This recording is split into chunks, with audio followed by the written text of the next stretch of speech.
How one man's devotion to a 240 years old church in the heart of Dhaka saved a unique monument in South Asia.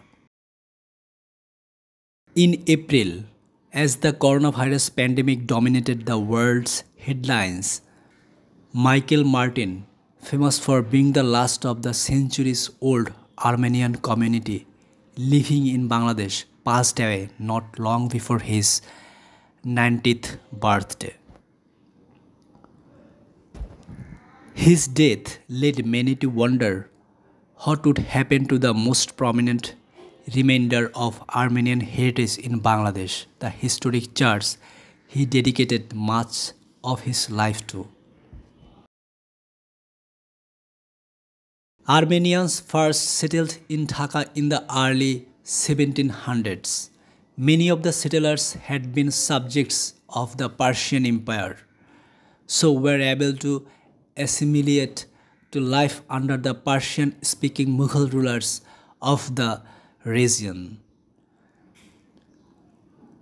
Armenians in Dhaka were known as skilled business people who dealt in jute, a stringy plant used to make sackcloth and other goods. They often served as mediators between locals and European traders. In the early 1800s, 126 Armenians lived in Dhaka in a suburb named Almanitola, but the small population dwindled rapidly as economic conditions deteriorated. With Armenians nearly gone from Dhaka by the 1980s, the church began to fall into ruin. But in 1986, Michael Martin, one of just a handful of ethnic Armenians remaining in Dhaka, and his wife Veronica became guardians of the church. Veronica died in 2005. Martin wrote that when they took over the property, it was covered with garbage and needed immediate attention. The couple and their 3 daughters also faced intense hostility from some locals, who Martin said threatened my life along with my family. They used to scare us by hanging voodoo stuff from the trees and burying things in front of the house. God always protected us from the evil.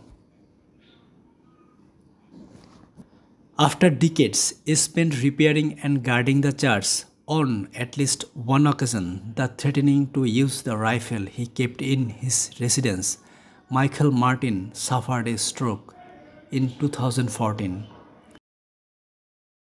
and relocated to Canada, but not before passing guardianship of the church onto someone he trusted. In 2010, Los Angeles-based businessman Armen Arslanian was on a work trip to Dhaka and first heard about the Armenian church. After meeting with Martin, the two became close friends. After his 2014 stroke, Arslanian told the news that Martin took him aside and said, "Armen, you know now it's you who has to protect the church. I have to leave." Arslanian says he was taken aback at the prospect of preserving a church on the other side of the world. I said, "I am not that religious, so I know nothing about this and I don't live here." But after Martin told the jet-setting Arslanian that his taking over the guardianship of the church was all part of God's plan, Arslanian laughs, and Martin was putting it in such a way that I am thinking, my God, he's probably right. I mean, what was I doing in Dhaka right at the time? I was born in Argentina. I am living in Los Angeles. Under Arslanian's wardenship, the Armenian church now has a very loyal Hindu family living full-time on the premises. Arslanian has also founded a trust to look after the church, not for the next 50 years, but for the next 200 years. Arslanian says the church was in complete disarray when Martin took over the wardenship in 1980s and recalls a story about the late caretaker's response when a local Muslim gang vowed to kill him. He said, "Okay, fine, I have 8 bullets here in my rifles, so I know that I will die, but 8 of you will come with me."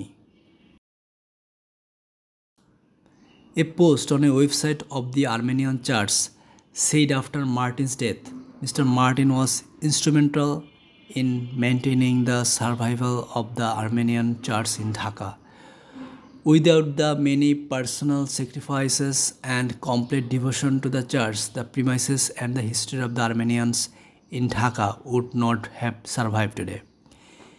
He and his family spearheaded what can only be described as a monumental effort to preserve our beautiful church, and it is something that will never be forgotten.